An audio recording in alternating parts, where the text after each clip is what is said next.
always indicate types when creating a variable. Tip number 2, when creating a function, always use types.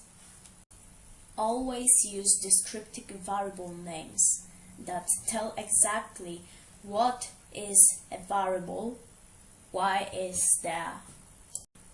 When dealing with larger if statements, break it down into variables with descriptive names so the reader knows why it's there, why the if statement looks like this, and why it's for. Comments should be used to explain why something is there and not how it works. The code should be readable enough to be able to speak for itself.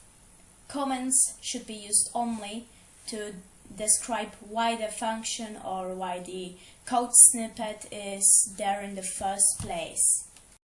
When dealing with classes, make sure to provide the parentheses if function is an object to make it more readable, and make sure to type things correctly. Indent functions by one space, so like make a space before the function, not clutter, it's ugly. And remember to use the result variable and return it later so it's readable.